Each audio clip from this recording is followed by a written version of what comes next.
et merci qu'il soit venu. Le prochain orateur, c'est le professeur Frédéric Ries, qui est responsable de la chirurgie colorectale au Centre hospitalier de Genève, qui est le président en exercice de l'association suisse romande depuis 2 ans maintenant. Frédéric. Merci d'être là, c'est toujours un honneur et un plaisir d'être à Paris, d'être en votre compagnie. Et puis je vais vous faire un petit peu voyager de votre living room à la salle d'opération en essayant de vous expliquer en quoi le cinéma peut nous apporter quelque chose. On sait que depuis 10 000 ans on fait de la chirurgie, et puis les premiers instruments chirurgicaux sont apparus 4 000 ans avant Jésus-Christ, en tout cas on en trouve des descriptions chez les Égyptiens, et il ne se passe pas grand-chose pendant à peu près 3900 ans. On opère la même chose jusqu'à l'apparition de l'anesthésie. L'anesthésie se développe, on peut opérer les gens, mais ils meurent. Alors heureusement, il y a la sepsie qui se développe, et puis durant les 100 dernières années, on a pu développer une chirurgie avec des grandes incisions, des grandes chirurgies, des grands chirurgiens, mais un problème des grandes cicatrices, qui même chez des gens très connus ne sont pas très jolies, même si on fait des belles chirurgies. Alors Philippe Mouret développe la cellulchirurgie, puis tout le développement de la celluloscopie, et jusqu'à aujourd'hui où on fait de la chirurgie minimalement invasive, de manière routinière. Pendant ce temps, dans les studios de cinéma, il s'est aussi passé quelque chose. Dans les 100 dernières années, depuis le cinéma de Méliès, on voit apparaître différentes choses. La colorisation avec une molécule dont vous entendrez parler un petit peu plus tard, l'indocyanine verte, qui permet d'avoir une couleur verte. La réalité augmentée avec l'incrustation d'images dans l'image, qu'on ne peut pas voir avec nos yeux, mais qu'on peut voir avec un appareil. Le 3D, puis le 4K. Toutes ces technologies qui sont présentes dans nos salons, mais qui ne sont pas encore tout à fait présentes dans nos salles d'opération, et je vais vous montrer en quoi c'est intéressant. La réalité augmentée qui permet avec une image effectivement de voir des choses qui n'existent pas, qui permettent d'augmenter notre perception de la réalité. Alors en quoi est-ce que c'est important et en quoi ça a un impact dans notre chirurgie aujourd'hui? On a vu que toute la cellulchirurgie s'est développée avec une vision en 2D, des limitations des degrés de liberté, des longues courbes d'apprentissage et des instruments non articulés. Et une des choses, les premières choses qu'on voulait restaurer, c'était le 3D. Alors je ne sais pas si vous avez déjà fait de la chirurgie 3D, on vous met des lunettes de soleil et vous ressemblez un petit peu aux Blues Brothers en salle d'opération. Mais on a toujours des instruments rigides et droits avec des faibles degrés de liberté. Là-dessus, on a vu, donc il y a eu différents papiers qui montrent qu'il n'y a pas tellement de bénéfices entre le 2D et le 3D. Alors, il y a le même nombre de complications péropératoires, post-opératoires, et on a l'impression qu'on peut avoir des résultats un petit peu meilleurs, mais on n'a pas encore réussi à prouver ça. Là-dessus, on a essayé d'améliorer l'intégration du chirurgien dans le champ opératoire avec la 3D dans le robot, où on a une magnification, une immersion. Et là aussi, on a des résultats qui sont un petit peu décevants, notamment pour la chirurgie du rectum. L'étude RELAR, qui est la plus grosse étude randomisée publiée ce jour, qui cherchait à savoir le taux de conversion, qui était un outcome qui penserait facile à démontrer un avantage du robot, montre que sur une population de chirurgie robotique versus une chirurgie celluloscopique, il n'y a pas tellement d'avantages. Donc l'imagerie 3D, elle donne quelque chose, mais elle n'est pas encore tellement convaincante. On doit porter des lunettes 3D en salle d'opération, et il y a une rotation de l'horizon qui n'est pas parfaite, et des difficultés à faire le focus, et parfois des sacrés maux de tête en fin de journée pour ceux qui l'utilisent. Donc pas tout à fait convaincante. L'imagerie 4K, c'est hallucinant ce qu'on peut voir avec une imagerie 4K. Je vais vous montrer un petit film. Une très bonne définition, mais on ne sait pas encore en quoi ça va servir. Une bonne partie d'entre vous ont déjà des écrans 4K dans votre salon. On en a à peine en salle d'opération. Et ici, c'est juste un petit film de 4K où on voit qu'avec une imagerie, une caméra comme ça, vous pouvez quasi voir les globules rouges qui avancent dans les capillaires. C'est hallucinant qu'on puisse voir ce degré de détail. Est-ce que ça va nous aider dans notre chirurgie? On ne le sait pas, et on va le découvrir, je pense, assez rapidement dans les années à venir. La réalité augmentée, je pense, c'est probablement l'instrument le plus intéressant aujourd'hui. La réalité augmentée, comme je vous le disais en début, ça nous permet de voir avec un appareil quelque chose qu'on ne pourrait pas voir avec nos yeux. Ici, vous pouvez visiter la voiture que vous voulez acheter avant de l'acheter dans votre salon. À quoi est-ce qu'elle pourrait être utilisée? En chirurgie digestive, un des principaux problèmes, c'est la fistule anastomotique et que malgré tous les projets, on n'arrive pas à améliorer tellement les résultats. Et la question est comment est-ce qu'on peut améliorer ça? D'abord, quels sont les taux de fuite actuels? On a une étude européenne, le snapshot pour le côlon droit, qui montre qu'on a entre 5 et 8% de fuite pour une colectomie droite. Résultat, sur 3200 patients, sur 2 mois, pris en Europe, c'est le résultat, c'est la vraie vie, même si on pense qu'on a moins. Le côlon gauche, c'est environ 6%, ça vient du registre danois de chirurgie colorectale, et pour le rectum, on monte jusqu'à 10%, voire 17% si on prend les résultats du GRECAR qui était publié dans le GRECAR 5, il n'y a pas si longtemps. Il y a différents facteurs qui sont importants pour les fuites anastomotiques, et puis cette revue de McDermott, elle montre qu'en gros il y a des facteurs ajustables et des facteurs non ajustables. Les facteurs non ajustables, bon, vous ne pourrez pas les changer, mais dans les facteurs ajustables, vous pourrez améliorer un certain nombre de choses, notamment corriger une malnutrition, arrêter les stéroïdes, arrêter l'alcool, rendre plus maigres vos patients ou les faire arrêter de fumer, optimiser les patients. Mais une des choses qui est importante, c'est la perfusion. Elle est essentielle à la guérison d'une suture digestive, et je vais essayer de vous démontrer à quel point la réalité augmentée nous aide. Comment évaluer une bonne perfusion? Il faut un système qui soit facile à voir, y compris en scopie, facile à utiliser, fiable, objectif et reproductible et bon marché. Alors on peut dire que nos yeux c'est bien. Et Golliger disait, en gros si c'est rose c'est bien, si c'est bleu c'est pas bien. Mais on a toujours 5% de fuite pour les côlons droits et 12% pour les rectums. On peut tester les vaisseaux marginaux, ça marche assez bien, mais on a le même taux de fuite. Il y a donc plein de méthodes qui ont été développées jusqu'à amener son patient endormi en salle d'angiographie pour faire une angiographie sur table et vérifier que le segment vascularisé marche. Et moi, je vais me concentrer sur l'utilisation du néo-infrarouge et de la réalité augmentée. C'est quelque chose qui nécessite une validation ou qui est une étape pour Lyman. Alors, comment ça marche le néo-infrarouge? C'est assez facile. On émet un signal à 805 nanomètres contre un tissu dans lequel on aura mis un produit qui est l'indocyanine verte, dont on a déjà entendu parler pour la colorisation de nos films. Et le signal réémis par cette indocyanine excitée sera visible au sein d'une machine et nous permettra de voir quelque chose. L'indocyanine verte, c'est un petit produit qui est facile à utiliser, qui est très peu toxique. Il y a une réaction allergique sur 300 000 et on peut en utiliser beaucoup. Alors en Suisse, on peut utiliser 2 mg par kilo. L'ASFAPS dit qu'on peut utiliser 0,5 mg par kilo. Donc sur un patient de 70 kg, on peut utiliser 35 mg et nous on va utiliser par injection environ 7,5 mg. Et puis ça coûte pas très cher, donc ça c'est avantageux. Il y a différents systèmes pour le voir, ça c'est celui qu'on utilise nous à Genève, on peut utiliser le robot et puis tous les fabricants sont mis à fabriquer leur système de néo-infrarouge, que ce soit Stryker, Olympus, Storz, Artrex. Là c'est intéressant, c'est du 4K et de la fluorescence. C'est pas encore en vente, mais il y a des choses qui se font qui sont intéressantes. Le principe, on va injecter une faible concentration du produit en intraveineux direct dans une seringue par l'anesthésiste, une fois après la section des vaisseaux et une fois après l'anastomose.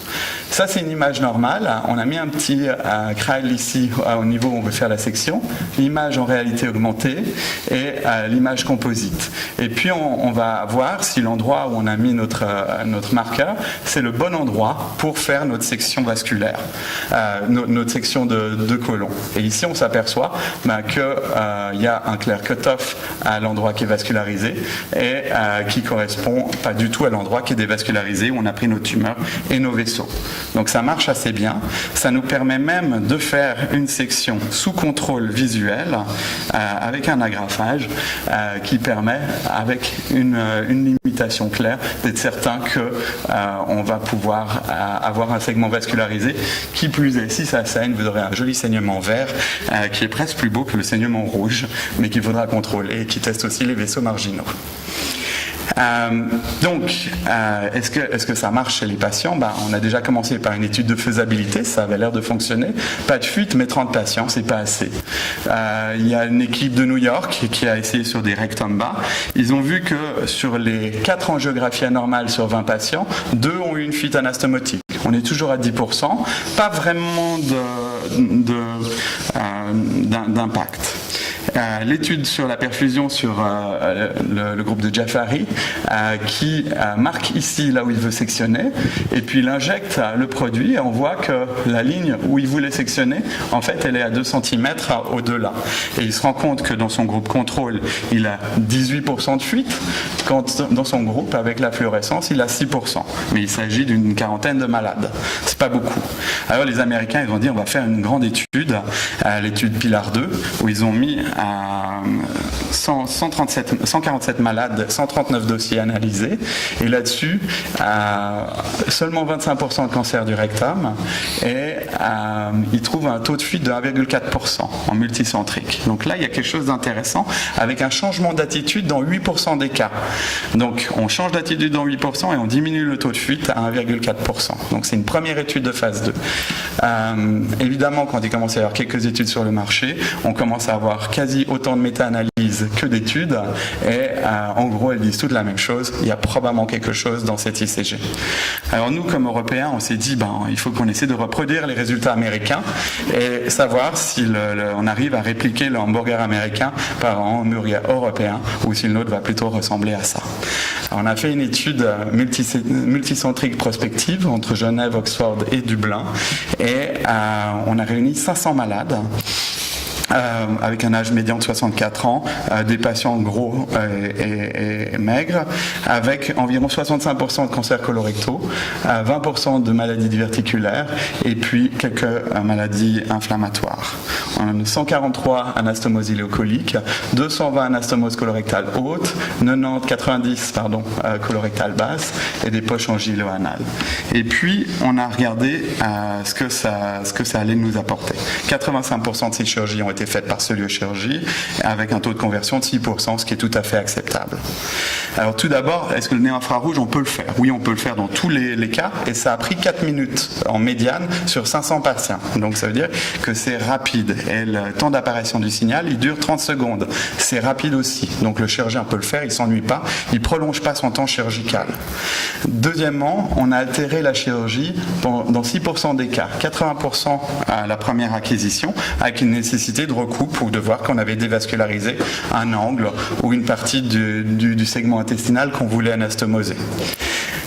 Ça, c'est un exemple. La vision normale, l'endroit où on voulait sectionner, après la section des vaisseaux, l'injection du produit, et puis on cherche ici le signal qui ne vient pas. Il y a une différentielle de 4 cm chez ce patient, et donc on recoupe et on n'a pas eu de fuite. Deuxième fois, on a eu, après l'anastomose, une fois la nécessité de refaire la suture sur un segment qui avait été dévascularisé sans qu'on ait d'explication, probablement une erreur technique de notre part, mais qu'on a pu identifier avant la fuite. Et puis, pas de stomie chez un certain nombre de patients. Alors la question, c'est combien on a eu de fuites? On a eu 12 fuites sur ces 500 malades, 4 sur les côlons droits, 5 sur les résections antérieures hautes et 3 sur les résections antérieures basses. Ce qui donne une diminution de pratiquement 50% des fuites anastomotiques pour les colectomies gauches par rapport à notre étude contrôle, et puis de plus de 50% pour les rectums. Donc il y a quelque chose en prospectif, non randomisé, par rapport à notre contrôle qui est intéressant. Donc ça nous permet de diminuer les fuites de 50% avec un changement d'attitude dans 6%.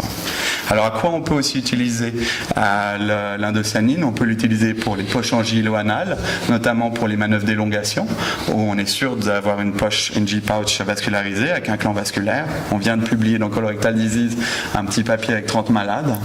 On peut l'utiliser en urgence, où on change l'attitude sur des côlons ischémiques, y compris dans des mains non expertes, qui permet de sauver du côlon ou de l'intestin. Et c'est aussi possible de le faire pour les ganglions. Alors ça, c'est des gardes suisses, comme vous le reconnaissez au Vatican. On ne sait pas lequel est le sentinelle. Et le principe, c'est d'injecter proche de la tumeur notre indocyanine et de voir le mapping ganglionnaire qui nous permet de faire d'aller chercher ça comme du cherry picking. On peut aussi l'utiliser, le néo-infrarouge et la réalité augmentée, pour voir les urtères en live. Ça, c'est encore très expérimental. C'est 10 patients publiés par l'équipe d'Oxford, mais il commence à y avoir aussi des possibilités de le voir. Donc, en conclusion, l'adaptation des techniques du cinéma permet une amélioration de la visualisation, comme la 3D, la 4K. C'est prometteur, même si pour l'instant ça n'a pas encore prouvé qu'il y avait quelque chose.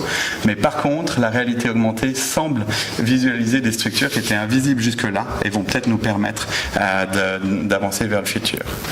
Et toutes ces technologies, elles sont disponibles en salle et d'opération et de cinéma, évidemment.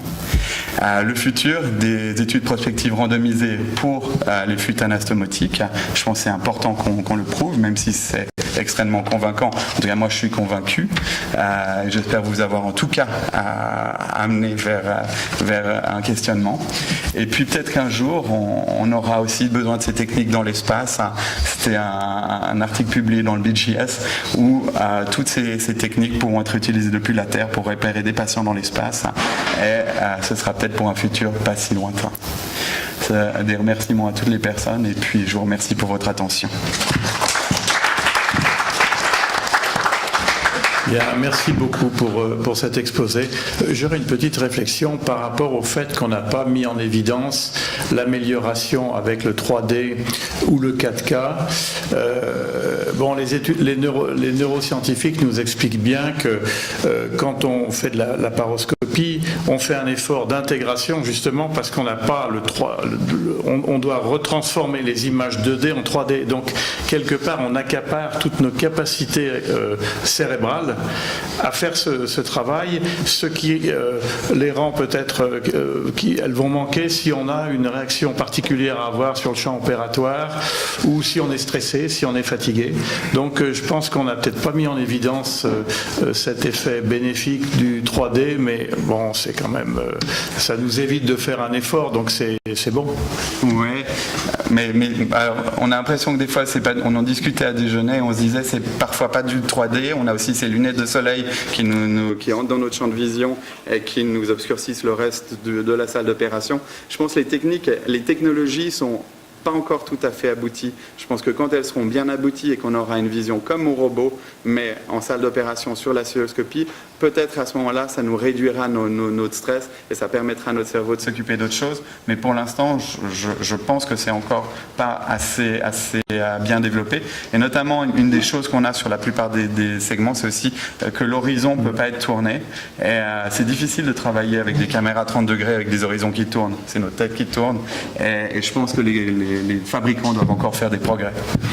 Merci, mais les lunettes, c'est pas du vrai 3D, hein, c'est le robot, quoi, c'est les deux. Une autre question.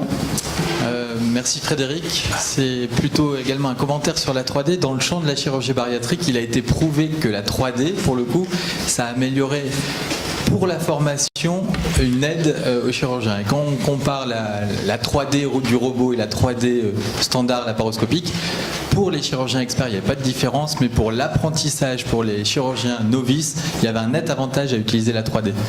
Car les mouvements étaient plus précis et plus directs et on avait cette profondeur pour les sutures laparoscopiques notamment qui était importante. Alors je pense que c'est aussi un petit peu ce qui va se passer pour la robotique dans le futur, puisque je pense que la plupart de nos jeunes chirurgiens seront formés au robot beaucoup plus rapidement et seront peut-être moins bien formés en cystoscopie et donc vont sauter une étape grâce à ces améliorations technologiques et prendront probablement moins de temps pour se former pour des chirurgies plus complexes. Et y a-t-il encore des questions? Oui, Jean-Pierre Cossa. Oui, vous avez dit qu'il y a 6% de correction d'attitude, donc ça fait 6% d'erreur d'analyse du chirurgien en péropératoire. C'est 6%, donc c'est un taux global, peut-être que j'ai mal suivi, mais est-ce qu'il y a une influence dans ce taux global sur de la localisation de la tumeur? Autrement dit, est-ce que vous avez plus d'erreurs constatés sur des localisations droite, gauche ou sur des rectums? Et si ces 6% on comprend bien qu'ils vont améliorer considérablement les suites d'une chirurgie colique droite ou gauche, ils ne sont en revanche pas suffisants sur une chirurgie rectale pour s'affranchir de protection? d'iléostomie, je veux dire. Alors, dans la série, on n'a pas fait d'iléostomie dans 5 cas où il y avait une angiographie péropératoire qui était nickel et qui n'ont pas fui, fort heureusement. Je pense que l'avenir, ce sera de pouvoir définir quels sont les patients qui ne doivent pas avoir une protection. Je pense que ça, c'est des travaux prospectifs, randomisés qui doivent être faits à l'avenir, où on devra définir des critères de facilité de résection, de non-complications, puis de bonne angiographie. Je pense que ça diminue le taux de fuite, mais qu'on n'a pas éliminé les fuites et qu'il y a encore une grande part. Et à mon avis, je pense que la part qui nous manque, c'est probablement une partie du microbiote qu'on pourra, j'espère, moduler via des antibiothérapies ou une meilleure adaptation de notre chirurgie. C'est hyper prometteur, mais c'est pas encore défini.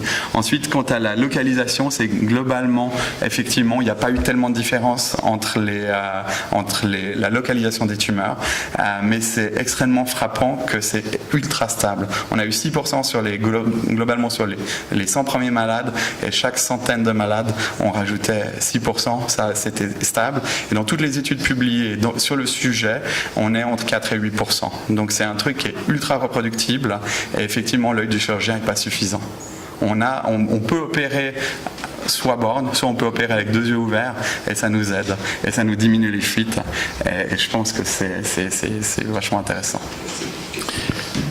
Question concernant peut-être une évolution qui semble assez facilement accessible, c'est le 4K. Ouais.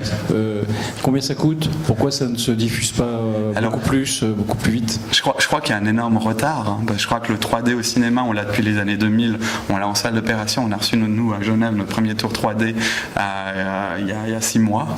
Je pense qu'on a un énorme retard dans le monde médical par rapport à la technologie, parce que, on a peur de changer notre technologie, puisque c'est lent, puisque souvent c'est plus cher pour accéder à la salle d'opération, et puis qu'on a eu le HD. Finalement, l'évolution technologique va tellement vite et coûte tellement cher que je pense qu'il y a aussi un effet d'accessibilité. Mais maintenant, la plupart des fabricants vont vendre une tour 4K à peine plus cher qu'une tour HD, et donc si on cherche à s'équiper, on va probablement prendre du 4K maintenant. Si on a une vieille tour HD qui fonctionne bien, on va attendre qu'elle marche plus pour se rééquiper, et là c'est tout le turnover des parcs de machines qui fait la différence. Ouais. Ouais. C'est-à-dire que le jour où vous avez du 4K qui sort, où vous avez du HD, la validation pour le 4K, elle va prendre entre une année et demie pour les blocs opératoires, c'est-à-dire avoir le droit juste de prendre votre écran Samsung et de le mettre au bloc opératoire. Et déjà, 1 année et demie fait que votre technologie que vous acquérez pour le bloc est déjà obsolète. Vous avez du 5K, vous avez du... c'est des validations pour les blocs opératoires, c'est pour avoir le droit d'introduire du matériel dans une salle stérile avec un flux laminaire. C'est le législateur. Ça coûte extrêmement cher. Ils doivent mettre les écrans en condition, ils doivent les mettre sur des salles froides, chaudes, etc. Puis voir si ça tient. Et ça prend du temps. Et la validation est tellement lente par rapport à l'évolution technologique qu'on est toujours un cran en retard. Et ce sera toujours comme ça. Et le Samsung qui est vendu, pour reprendre le Samsung, 1 000 € à la FNAC, il sera vendu 8 000 au bloc. Et c'est le même, c'est exactement le même. C'est la même technologie. Et on a la même chose pour le robot, on a la même chose, on nous rend dépendants, mais ça c'est l'administration, quoi. Moi j'ai juste une question, une remarque, parce que en tant qu'urologue, on a toujours la hantise des lâchages d'anastomose dans nos réparations, par exemple pour les briquaires, pour les néovessies, pour les anastomoses urétéro-idéales, etc. Et puis ça m'a totalement échappé, mais j'ai pas vu de papier là-dessus pour l'urologie. Est-ce que ça existe ou pas? Alors j'ai une réponse en deux coups. Le premier coup, c'est que pendant la période, on a eu un patient opéré par les urologues par une poche de Duke qui avait un côlon ascendant qui était douteux sur la couleur. On m'a appelé à J6 et il était nécrotique, et donc il avait coupé l'iléocycle appendiculaire c'est pas lui. Et donc j'ai dû le reprendre, je lui ai fait une stomie, il a fait 10 jours de soins intensifs, 6 mois d'hospitalisation, je l'ai réopéré 3 fois. Finalement je l'ai rétabli, il va bien, mais c'est une hospitalisation qui a coûté plus de 300 000 €. Je pense que si en péropératoire on avait testé on avait fait un test de néo-infrarouge, je pense qu'on aurait pu identifier le problème, recouper et éviter 6 mois d'hospitalisation. Sans compter les conséquences sociales. Donc oui, et j'encourage depuis cette histoire mes collègues urologues à utiliser la machine. Ils l'ont en salle, ils peuvent l'utiliser facilement sur toutes les anastomoses, voire seulement sur celles sur lesquelles ils ont un doute. C'est hyper facile à utiliser. Une fois qu'on l'a utilisé une fois, moi tous mes internes savent l'utiliser. On l'utilise pour les néphrectomies partielles, je vais vous montrer après. Donc, Merci beaucoup.